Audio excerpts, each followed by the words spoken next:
Masih bersama kami di Presisi Utama.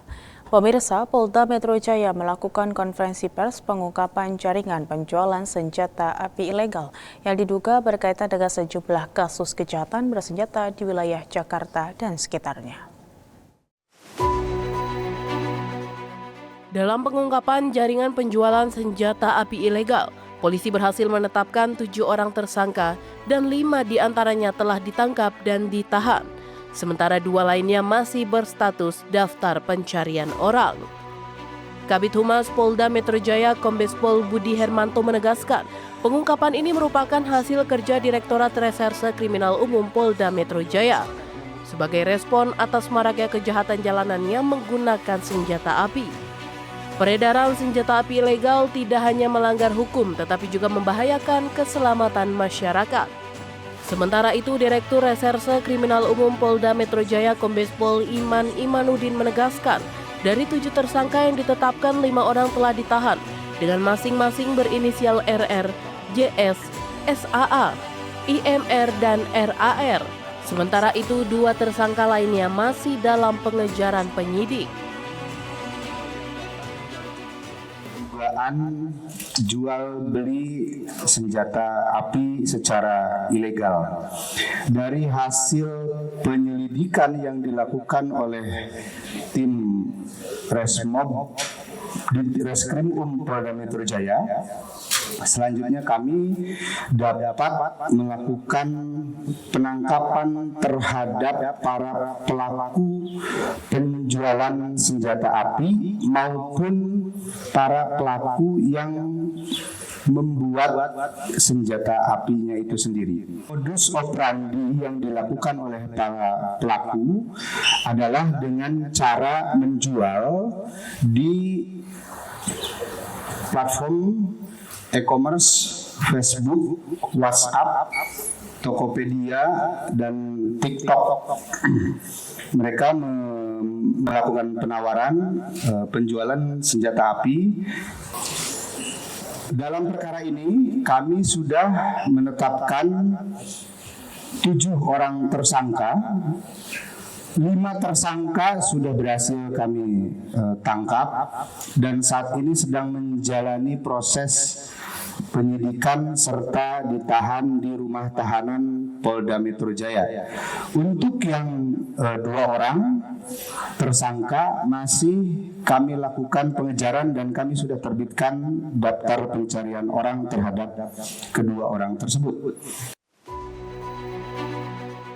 Dari pengungkapan tersebut, penyidik berhasil menyita 20 pucuk senjata yang terdiri dari 11 pucuk senjata api dan 9 pucuk airsoft gun, 233 butir amunisi berbagai kaliber, serta peralatan perakitan. Para tersangka dijerat dengan pasal 1 ayat 1 Undang-Undang Darurat Nomor 12 Tahun 1951, sebagaimana diubah dalam pasal 306 Undang-Undang Nomor 1 Tahun 2023 dengan ancaman pidana hingga 15 tahun penjara. Polda Metro Jaya menegaskan akan terus mengembangkan perkara dan memburu tersangka yang masih buron demi menjaga keamanan masyarakat. Dari Humas Polda Metro Jaya melaporkan untuk Polri TV.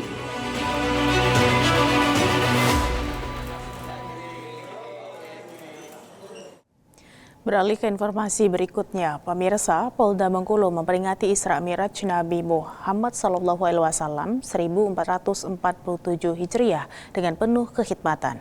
Kegiatan keagamaan ini digelar di Masjid Al-Amin Mapolda Bengkulu sebagai upaya memperkuat mental dan spiritual personil kepolisian. Pemirsa, Polda Bengkulu melaksanakan peringatan Hari Isra Mi'raj Nabi Muhammad SAW di Masjid Al-Amin Polda Bengkulu. Kegiatan ini dipimpin oleh Kapolda Bengkulu serta diikuti oleh seluruh pejabat utama Polda Bengkulu serta personil Polda Bengkulu. Berikut laporan selengkapnya. Acara dipimpin langsung oleh Kapolda Bengkulu yang didampingi oleh Wakapolda serta jajaran pejabat utama Polda Bengkulu. Turut hadir ratusan personel Polri dari berbagai satuan, mulai dari perwira, bintara, hingga aparatur sipil negara. Peringatan Isra Mi'raj diisi dengan ceramah agama yang menekankan pentingnya kesabaran, keteguhan iman, dan keikhlasan dalam menjalankan tugas khususnya bagi anggota Polri yang memiliki resiko kerja tinggi di lapangan. Rangkaian kegiatan juga diisi dengan pembacaan ayat suci Al-Quran dan zikir bersama sebagai doa agar situasi Kamtibmas di wilayah hukum Polda Bengkulu senantiasa aman dan kondusif. Melalui peringatan Isra Miraj ini diharapkan terwujud personel Polri yang profesional, humanis, dan berlandaskan nilai-nilai spiritual dalam melayani masyarakat. Dari Humas Polda Bengkulu melaporkan untuk Polri TV. Demikian informasi yang dapat saya laporkan dari Polda Bengkulu. Saya Bribtu Harmeno Kasturi melaporkan untuk Polri TV. Di informasi lainnya, pemirsa, setelah sukses menjalankan program kantor Ning Deso, Polsek Muntilan Polresta Magelang kembali menghadirkan inovasi baru dalam mengoptimalkan penyampaian pesan-pesan Kamtibmas kepada masyarakat. Inovasi tersebut diwujudkan melalui pembentukan Forum Komunikasi Polisi dengan Takmir Masjid atau FKPTM se-Kecamatan Muntilan. Jadi adanya di Muntilan. Pembentukan Forum FKPTM dilaksanakan di Aula Kantor Polsek Muntilan dan dihadiri oleh sekitar 30 orang perwakilan Takmir Masjid dari seluruh wilayah Kecamatan Muntilan. Para ketua Takmir Masjid diberikan arahan langsung oleh Kapolsek Muntilan AKP Abdul Mutohir yang kemudian dilanjutkan dengan sesi diskusi interaktif.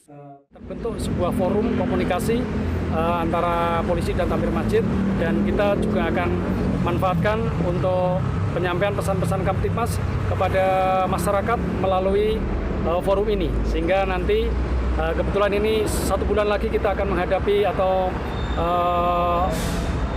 menyambut bulan puasa dan Hari Raya Idul Fitri. Tentunya akan ada dinamika potensi-potensi gangguan Kamtibmas yang perlu kita antisipasi, dan pas ini ada forum dari pengurus masjid dengan polisi, nanti akan kita sampaikan secara langsung pesan-pesan Kamtibmas kita, baik secara flyer atau lewat media sosial maupun melalui kita bisa sampaikan kepada Takmir Masjid melalui safari Kamtibmas atau pesan-pesan kita pada kegiatan-kegiatan di masjid. Pembentukan FKPTM mendapat respon yang positif dari para takmir masjid. Melalui forum ini, komunikasi dua arah antara kepolisian dan masyarakat dapat terjalin lebih efektif. Dari Kepolisian Republik Indonesia Sektor Kecamatan Muntilan yang telah merangkul kami, mengajak kami untuk bersama-sama menciptakan lingkungan Kamtibmas yang kondusif, yang aman dan terkendali. Harapan kami nanti program ini bisa kita laksanakan dan kita tularkan kepada masyarakat yang di bawah.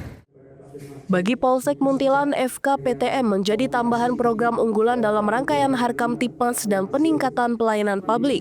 Program ini melengkapi berbagai inovasi yang telah berjalan, seperti ngantor Ning Deso, patroli polisi peduli melalui pembagian 10 paket sembako setiap pekan, serta program peduli Takmir Masjid dengan bantuan sebesar Rp1 juta pada setiap kegiatan safari Jumat. Kegiatan pembentukan forum diakhiri dengan deklarasi bersama Forum Komunikasi Polisi dengan Takmir Masjid FKPTM sebagai bentuk komitmen untuk mendukung Polri dalam menjaga keamanan dan ketertiban masyarakat di wilayah Kecamatan Muntilan. Dari Humas Polsek Muntilan, Polresta Magelang, Polda Jawa Tengah melaporkan untuk Polri TV. Kecamatan Muntilan siap mendukung Polri dalam menciptakan Kamtibmas yang aman dan kondusif. Pemirsa, kami akan segera kembali usai jeda berikut ini.